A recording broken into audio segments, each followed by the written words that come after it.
ആദ്യമായി തന്നെ പറയട്ടെ, ഹേമ കമ്മിറ്റി റിപ്പോർട്ട് സിനിമാ മേഖലയിലെ സ്ത്രീകൾ, പ്രത്യേകിച്ചും നടിമാർ അനുഭവിക്കുന്ന അല്ലെങ്കിൽ അനുഭവിച്ചു കൊണ്ടിരിക്കുന്ന സെക്ഷൽ ഹറാസ്മെന്റ്സിനെ കുറിച്ച് മാത്രമല്ല സംസാരിക്കുന്നത്.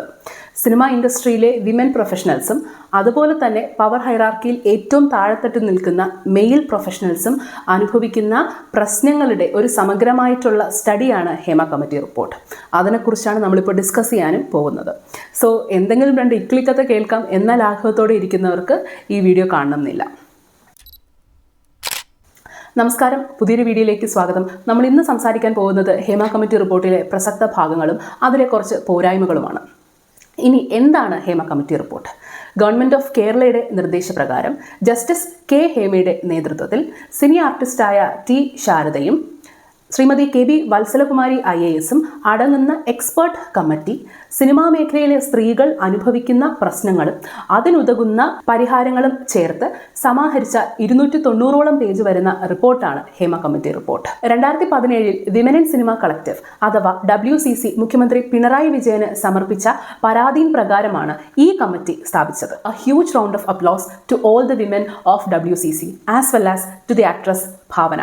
ഭാവനയുടെ ഒരു കാര്യം പറയട്ടെ, നിങ്ങളുടെ ഈ സ്ട്രെങ്ത്തും കറേജും മുന്നോട്ട് പോകാനുള്ള ആർജവവും ഇല്ലായിരുന്നെങ്കിൽ സിനിമാ മേഖലയിൽ സ്ത്രീകൾ അനുഭവിക്കുന്ന ഈ പ്രശ്നങ്ങളൊന്നും തന്നെ ഇന്ന് പുറത്തു വരില്ലായിരുന്നു.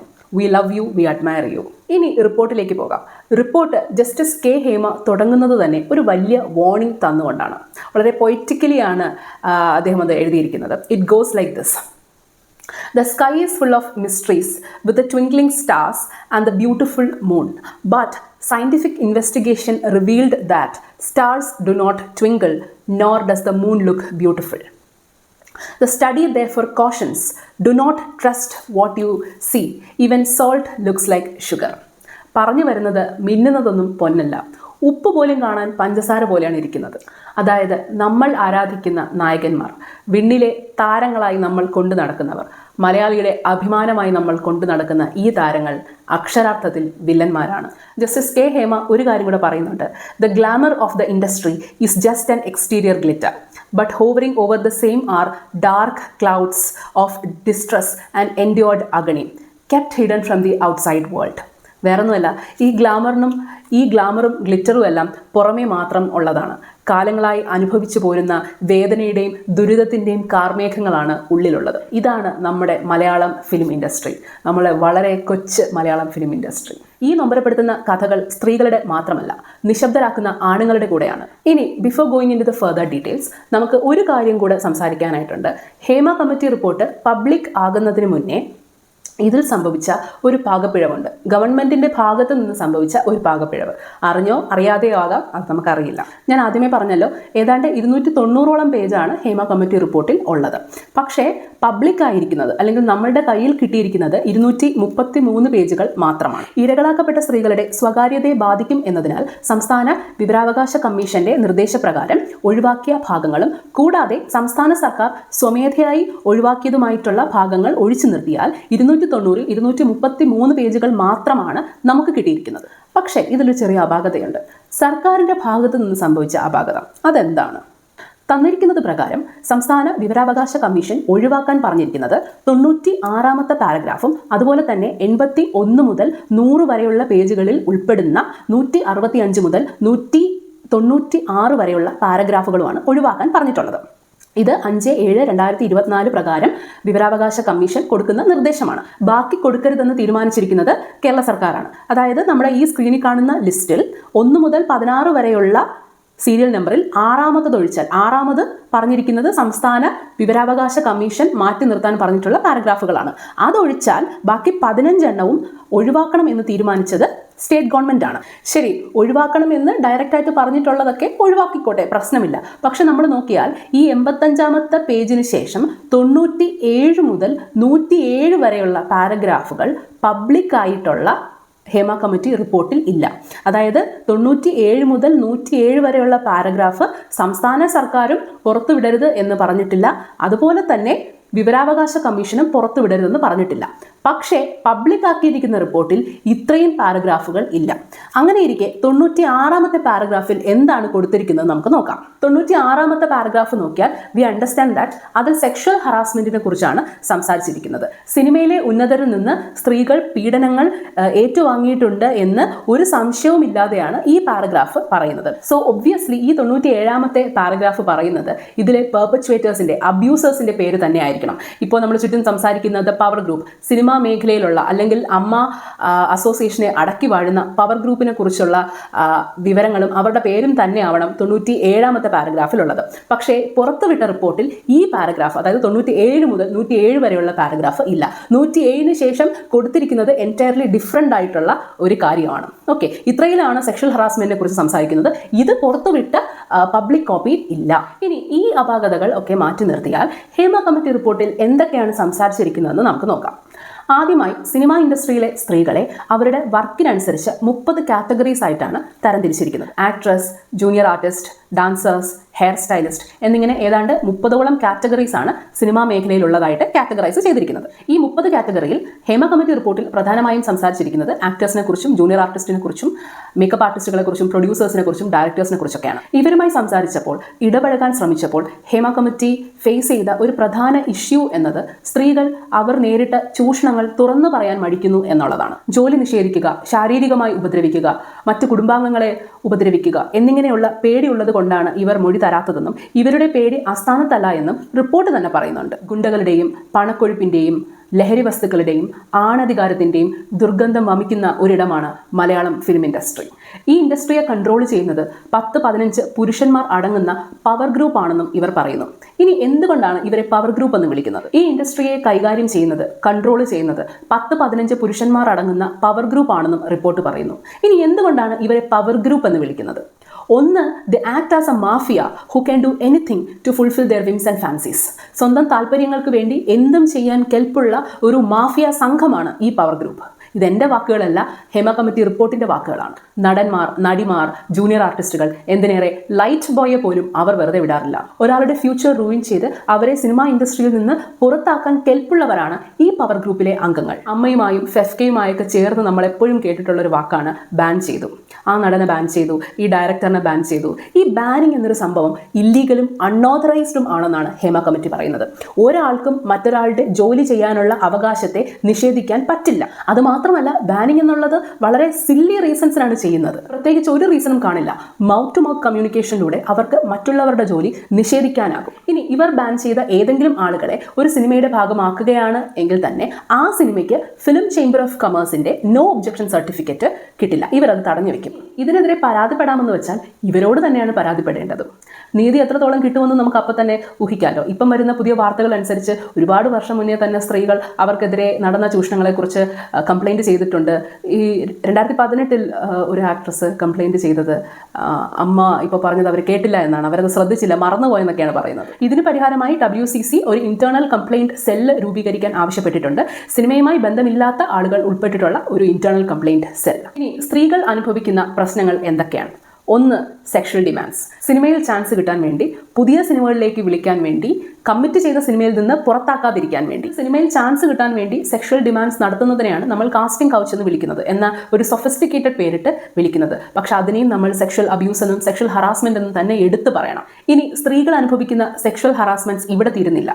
സിനിമാ സെറ്റുകളിൽ അഥവാ work place harassment, places of accommodation, താമസിക്കുന്ന സ്ഥലങ്ങളിൽ, ഈവൻ ഡ്യൂറിംഗ് ട്രാൻസ്പോർട്ടേഷൻ. ഒരു സെക്യൂരിറ്റിയും ഇല്ലാതെ ഒരു സെറ്റിൽ നിന്ന് വേറൊരിടത്തേക്ക് പോകുമ്പോൾ ഏതൊരു നടിയും ആക്രമിക്കപ്പെടാം എന്ന അവസ്ഥയാണ് സിനിമാ മേഖലയിലുള്ളത്. മൂന്നാമത്തത്, സെക്ഷൽ ഡിമാൻഡ്സിന് വില്ലിംഗ് അല്ലെങ്കിൽ ആ സ്ത്രീയെ എന്തൊക്കെ ചെയ്യാം? ടോർച്ചറിങ്, വർക്ക് നിഷേധിക്കുക, ഇല്ലീഗലായി ബാൻ ചെയ്യുക, മിസ്ബിഹേവ് ചെയ്യുക, വൾഗർ കമൻസ് പറയുക, ചോദ്യം ചെയ്യുന്നവരെ ഫാൻ ക്ലബ്ബുകളുടെ സഹായത്തോടുകൂടി ഓൺലൈൻ ഹറാസ്മെന്റ് നടത്തുക. ഇതിൽ വർക്ക് നിഷേധിക്കപ്പെടുന്നതിന്റെ ഒരു എക്സാമ്പിളാണ് WCCയിലെ അംഗങ്ങളുടേത്. അതുവരെ സിനിമാ മേഖലയിൽ സജീവമായിരുന്ന പല അംഗങ്ങൾക്കും അതിനുശേഷം സിനിമകളില്ല. 4 ഗ്രോസ് ഇൻഡിസിപ്ലിൻ അഥവാ കടുത്ത അച്ചടക്കമില്ലായ്മ, മദ്യം, ലഹരി വസ്തുക്കൾ. ഇതിൽ ഒരു വിമൻ പ്രൊഡ്യൂസറിൻ്റെയും അതുപോലെ തന്നെ വിമൻ അസിസ്റ്റൻറ്റ് ഡയറക്ടറിൻ്റെയും മൊഴി കൊടുത്തിട്ടുണ്ട്. ഒരു കഥ ഡിസ്കസ് ചെയ്യണമെങ്കിലോ അല്ലെങ്കിൽ അടുത്ത ദിവസത്തെ സീനിൻ്റെ ഷൂട്ടിംഗ് ഡിസ്കസ് ചെയ്യണമെങ്കിലോ ഇവർക്ക് സിനിമയിലെ ആണുങ്ങൾക്ക് ആൽക്കഹോളിൻ്റെയോ ഡ്രഗ്സിൻ്റെയോ കൂട്ടില്ലാതെ പറ്റത്തില്ല. അങ്ങനെ ഒരു കഥയുടെ ഡിസ്കഷനോ സീനിൻ്റെ ഡിസ്കഷനോ ഒടുവിൽ അവസാനിക്കുന്നത് മിസ്ബിഹേവിയറിലും വൾഗർ കമൻസ് പറയുന്നതിലുമാണ്. നിങ്ങൾ ഓർക്കണം, ഈ ഒരു സീനിൽ, ഈ ഒരു സ്പേസിൽ സ്ത്രീക്ക് എന്ത് റെസ്പെക്റ്റ് ആണുള്ളത്? അവർ അവിടെ വെറും കമോഡിറ്റി മാത്രമാണ്. അടുത്തത് male domination, gender discrimination, gender bias. Sexual harassments ഇത്രയും നടന്നിട്ടും സ്ത്രീകൾ ഇതൊന്നും പുറത്ത് പറയാത്തതിൻ്റെ റീസൺ ഇതൊക്കെ തന്നെയാണ്. ബിക്കോസ് ഈ റിപ്പോർട്ട് പുറത്തു വന്നപ്പോൾ തന്നെ സിനിമാ മേഖലയിലെ നടന്മാരുടെ വളരെ ഇറസ്പോൺസിബിൾ ആയിട്ടുള്ള കമൻറ്റുകൾ നമ്മൾ കേട്ടതാണ്. ഫോർ എക്സാമ്പിൾ കൃഷ്ണകുമാർ, അദ്ദേഹം പൊളിറ്റിക്സിലും സിനിമയിലും ഒരേപോലെ സജീവമാണ്, അദ്ദേഹത്തിൻ്റെ കുടുംബാംഗങ്ങളും സജീവമാണ്. എത്ര ലാഘവത്തോടു കൂടിയാണ് അദ്ദേഹം കമ്മിറ്റി റിപ്പോർട്ടിനെ കളിയാക്കി സംസാരിച്ചത്. അമ്മയുടെ ജനറൽ സെക്രട്ടറിയായ സിദ്ദിഖ് പറഞ്ഞതോ എല്ലാ മേഖലയിലും ഇതൊക്കെ നടക്കുന്നുണ്ടല്ലോ എന്ന്. പിന്നെ ഇക്കയും ഏട്ടനും മേട്ടനും പേട്ടനും ഒക്കെ ഇതിൻ്റെ തന്നെ ഭാഗമായതുകൊണ്ട് ഒന്നും മിണ്ടുന്നില്ല.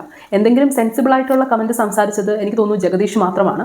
അദ്ദേഹവും ഇപ്പോഴാണ് തുറന്ന് സംസാരിക്കുന്നത്. ഒരുപാട് സ്ത്രീകൾ മുന്നോട്ട് വന്ന് ഇതിനെതിരെ പോരാടി ഫെമിനിസ്റ്റുകൾ എന്ന പേരൊക്കെ കേട്ട് കളിയാക്കി ഈ പറയുന്ന സൊസൈറ്റി, നമ്മളടങ്ങുന്ന സൊസൈറ്റി വരെ അവരെ കളിയാക്കി ഒടുവിൽ ഈ റിപ്പോർട്ട് പുറത്ത് വന്നപ്പോഴാണ് അദ്ദേഹം പോലും സംസാരിച്ചത്. റെസ്പോൺസിബിളായി സംസാരിച്ചു കൊണ്ടേയിരിക്കുന്നത് നമ്മളുടെ നടിമാർ മാത്രമാണ്, including Urvashi, Parvathy, Rima and all.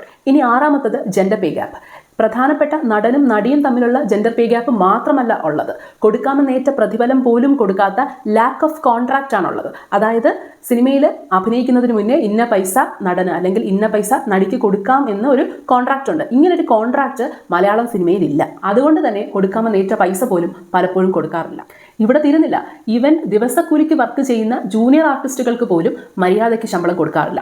അവർക്ക് 1800 തൊട്ട് 5000 വരെ ഒരു ദിവസം പ്രതിഫലം കൊടുക്കാമെന്നാണ് പറയുന്നത്. പക്ഷേ അവരുടെ കയ്യിൽ കൊടുക്കുന്നത് 450 500 രൂപ മാത്രമാണ്. സിനിമയ്ക്ക് വേണ്ടി ചെലവാക്കുന്ന ഭൂരിഭാഗം പൈസയും കാർന്ന് തിന്നുന്നത് പ്രധാന നടന്മാരാണ്. പോരാത്തതിന് കൃത്യമായിട്ടുള്ള ആഹാരമോ വെള്ളമോ കൊടുക്കാതെ ജൂനിയർ ആർട്ടിസ്റ്റുകളെ സ്ലേവിനെ പോലെ, അടിമകളെ പോലെയാണ് ട്രീറ്റ് ചെയ്യുന്നതെന്നാണ് റിപ്പോർട്ട് പറയുന്നത്. 7ാമത്തത് സിനിമയിലെ ഒരു അലിഖിത നിയമമാണ്. അതായത് സ്ത്രീകൾ ഹെയർ സ്റ്റൈലിസ്റ്റുകൾ ആകാൻ പാടില്ല. ബിക്കോസ് ഹെയർ സ്റ്റൈലിസ്റ്റ് എന്ന് വെച്ചാൽ they fall in the category of chief technicians. ഒരു ചീഫ് ടെക്നീഷ്യൻ, ഒരു സ്ത്രീ ഒരു ചീഫ് ടെക്നീഷ്യൻ ആയാൽ അവർക്ക് ബെറ്റർ അക്കോമഡേഷൻ കൊടുക്കേണ്ടി വരും, ബെറ്റർ ശമ്പളം കൊടുക്കേണ്ടി വരും, അതുപോലെ തന്നെ ഫെഫ്കയിൽ മെമ്പർഷിപ്പും കൊടുക്കേണ്ടി വരും. അങ്ങനെ ചുമ്മാ മെമ്പർഷിപ്പ് കൊടുക്കാനാണെങ്കിൽ എങ്ങനെ സെക്ഷൽ ഫേവേഴ്സ് ഇവർക്ക് ചോദിക്കാനായിട്ട് പറ്റും? അത് മാത്രമല്ല, ഒരു ആണിനെക്കാളും ഉപരി പെണ്ണിന് എങ്ങനെ നമുക്കൊരു നല്ല അക്കോമഡേഷൻ കൊടുക്കാനായി പറ്റും? ഈ ചിന്തകൾ ഉള്ളത് കൊണ്ട് തന്നെ സ്ത്രീകളെ ഹെയർ സ്റ്റൈലിസ്റ്റുകൾ ആക്കാറില്ല. ഇവർ പറയുന്നത് പണ്ടത്തെ എന്തോ ഒരു റൂളിൻ്റെ ബേസിലാണ് ആക്കാത്തതെന്നാണ്. റൂളൊക്കെ നമ്മൾ തന്നെയല്ലേ ഉണ്ടാക്കിയത്? ഇതും ഞാനല്ല ചോദിക്കുന്നത്, ഹേമ കമ്മിറ്റി റിപ്പോർട്ട് തന്നെയാണ് ചോദിക്കുന്നത്. That is resistance to the technical side. സ്ത്രീകളെ സിനിമയിലെ പ്രധാന ടെക്നിക്കൽ സൈഡിലേക്ക് കൊണ്ടുവരാനായിട്ട് ആണുങ്ങൾക്കുള്ള റെസിസ്റ്റൻസ്. 8ാമത്തത് ജൂനിയർ ആർട്ടിസ്റ്റുകളും മേക്കപ്പ് ആർട്ടിസ്റ്റുകളും, മിക്കവാറും എല്ലാ സ്ത്രീകളും. നേരത്തെ ഞാൻ സംസാരിച്ചത് നടിമാരെ കുറിച്ചാണ്, പക്ഷേ ഇതിൽ സിനിമയിലുള്ള ബാക്കിയുള്ള സ്ത്രീകൾ അനുഭവിക്കുന്ന സെക്ഷൽ ഹറാസ്മെന്റ്സിനെ കുറിച്ചാണ്. ചാൻസ് തരാമെന്ന് പറഞ്ഞ് ജൂനിയർ ആർട്ടിസ്റ്റുകളെ സെക്ഷലി ഹറാസ് ചെയ്യുക, കൂടുതൽ ശമ്പളം കൊടുക്കാമെന്ന് പറഞ്ഞ് സ്ത്രീകളെ സെക്ഷലി ഹറാസ് ചെയ്യുക. നിങ്ങൾ മനസ്സിലാക്കേണ്ടത് ഇവരെല്ലാവരും വളരെ പാവപ്പെട്ട കുടുംബങ്ങളിൽ നിന്ന് വരുന്നവരാണ്. പ്രത്യേകിച്ച് ചോദിക്കാനും പറയാനും ആരുമില്ലാത്തവർ. സിനിമ ഒരു പാഷനായി കണ്ടുവരുന്നവരാണ്. ഇവരെ ചൂഷണം ചെയ്യുകയാണ് നമ്മുടെ മലയാളം ഫിലിം ഇൻഡസ്ട്രി. ഇനി പ്രധാനപ്പെട്ട അടുത്ത പ്രശ്നമാണ് ടോയ്ലറ്റ് ഫെസിലിറ്റി ഇല്ലാത്തത്. ഒരു സെറ്റിൽ പോയാൽ അവിടുത്തെ പ്രധാന നടന്മാർക്കും നടിമാർക്കും അതിലെ പ്രധാന ആളുകൾക്കും ഒഴിച്ച് ജൂനിയർ ആർട്ടിസ്റ്റുകൾക്കും ബാക്കിയുള്ള പവർ ഹൈറാർക്കിയിൽ ഏറ്റവും താഴെ നിൽക്കുന്ന ആളുകൾക്ക് മര്യാദയ്ക്ക് ഒരു ടോയ്ലറ്റ് ഫെസിലിറ്റി ഇല്ല. അതുകൊണ്ട് തന്നെ അവർ മര്യാദയ്ക്ക് വെള്ളം കുടിക്കാറില്ല. ഒന്നാമത്തതേ അവർക്ക് നല്ല ഡ്രിങ്കിങ് വാട്ടർ ഇല്ല. അപ്പോൾ ഡ്രിങ്കിങ് വാട്ടറും ഇല്ല, ടോയ്ലറ്റ് ഫെസിലിറ്റി ഇല്ല. So this results in health ailments. അവർക്ക് യൂറിനറി ഇൻഫെക്ഷൻ പോലത്തെ പ്രശ്നങ്ങൾ ഉണ്ടാകുന്നു. ഒത്തിരി ഫിസിക്കലായിട്ടുള്ള പ്രശ്നങ്ങൾ ഇവർക്ക് ഉണ്ടാകുന്നുണ്ട്. ഇനി ഒരു ബാത്റൂം ഉണ്ടായാൽ തന്നെ എന്ത് ധൈര്യത്തിൽ അതിൻ്റെ അകത്ത് പോകുമെന്നാണ് സ്ത്രീകൾ ചോദിക്കുന്നത്. എവിടെ വേണമെങ്കിലും ഒളിക്യാമറകൾ സ്ഥാപിക്കാവുന്നതേ ഉള്ളൂ. എന്താ അല്ലേ? നമ്മൾ ആരാധിക്കുന്ന നമ്മളുടെ നടന്മാർ വിചാരിച്ചാൽ മാറ്റാവുന്നതേ ഉള്ളൂ ഈ പാവങ്ങളുടെ പ്രശ്നങ്ങൾ. പക്ഷെ അവർ വിചാരിക്കില്ല. ബിക്കോസ് സിനിമയിൽ മാത്രമേ ഉള്ളൂ അവർ പാവപ്പെട്ടവരെ രക്ഷിക്കുന്നതും അവർക്ക് വേണ്ടി യുദ്ധത്തിന് പോകുന്നതും പോരാടാൻ പോകുന്നതും ഒക്കെ. യഥാർത്ഥ ജീവിതത്തിൽ ഒന്നുമില്ല. They are selfish, they are egoistic, they are devilish, they are abusers, they are rapist. ഇനി അവസാനമായി സംസാരിക്കാനുള്ളത് പ്രൊഡക്ഷൻ കൺട്രോളേഴ്സിനെ കുറിച്ചാണ്. ആക്ടേഴ്സിനെ പോലെ, സംവിധായകരെ പോലെ, നിർമ്മാതാവിനെ പോലെയൊക്കെ തന്നെ അത്രയും പവർഫുൾ ആയിട്ടുള്ള ഒരു ഗ്രൂപ്പാണ് പ്രൊഡക്ഷൻ കൺട്രോളേഴ്സിൻ്റെ ഗ്രൂപ്പ്. ഇവരാണ് ആക്ടേഴ്സും പ്രൊഡ്യൂസേഴ്സും ഡയറക്ടേഴ്സും ഒക്കെ തമ്മിലുള്ള ആ ഒരു ലിങ്ക്, ആ ഒരു കമ്മ്യൂണിക്കേഷൻ നിലനിർത്തുന്നത്. അതുകൊണ്ട് തന്നെ ഇവരുടെ വില്ലിങ്നെസ്സിന് അനുസരിച്ച് നിന്നില്ലെങ്കിൽ ഇവരും ആക്ടേഴ്സിൻ്റെ ജോലി നിഷേധിക്കും. ഇപ്പോൾ ഫോർ എക്സാമ്പിൾ പ്രൊഡക്ഷൻ കൺട്രോളേഴ്സ് എന്തെങ്കിലും ഒരു സെക്ഷൽ ഫേവേഴ്സ് ചോദിക്കാമെന്ന് വിചാരിച്ചു. ആ സെക്ഷൽ ഫേവേഴ്സിന് ആക്ട്രസ് അല്ലെങ്കിൽ ആ സ്ത്രീ സിനിമാ മേഖലയുമായി ബന്ധപ്പെട്ടിട്ടുള്ള ആ സ്ത്രീ വില്ലിംഗ് അല്ലെങ്കിൽ ഇവർക്ക് പ്രൊഡക്ഷൻ കൺട്രോളേഴ്സിന് ഇവരുടെ ജോലി നിഷേധിക്കാനായിട്ട് കഴിയും. സിമ്പിളാണ്. ഒന്നുകിൽ പ്രൊഡ്യൂസറിൻ്റെ അടുത്ത് അല്ലെങ്കിൽ ഡയറക്ടറിൻ്റെ അടുത്ത് പോയിട്ട് ആ സ്ത്രീ ശരിയല്ല, അവർ മീറ്റൂൻ്റെ ആളാണ്, അവർ കൂടുതൽ പ്രതിഫലം ചോദിക്കും എന്ന് പറഞ്ഞാൽ മാത്രം മതി. ഈ ആക്ടേഴ്സ് പോലും അറിയാതെ അവരുടെ ചാൻസ് നിഷേധിക്കപ്പെടുകയാണ്. It is just manipulation. ഇങ്ങനെ ഒരുപാട് പേര്, ഇങ്ങനെ ശക്തരായിട്ടുള്ള ഒരുപാട് പേര് നിയന്ത്രിക്കുന്ന ഒരു മേഖലയാണ് മലയാള സിനിമ. ഇനി ഹേമ കമ്മിറ്റി റിപ്പോർട്ടിൽ എനിക്ക് തോന്നിയ ഒരു അപാകത ഞാൻ പറഞ്ഞോട്ടെ. ശ്രീമതി ടി ശാരദയുടെ ഒരു പരാമർശമാണ് എനിക്ക് കല്ലുകടിയായി തോന്നിയത്. It goes like this: the way many people, അതായത് സ്ത്രീകൾ, in the industry are dressed today are not correct. More than concealing their style of dressing exposes their body.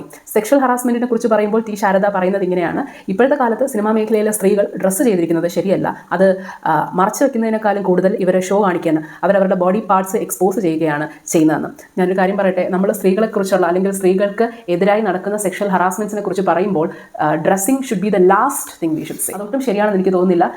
Hema committee report പോലുള്ള ഇത്രയും പ്രമാദമായിട്ടുള്ള ഒരു റിപ്പോർട്ട് വരുമ്പോൾ ഇതുപോലെയുള്ള ലെയിമായിട്ടുള്ള കമൻറ്റുകൾ ഒഴിവാക്കുക.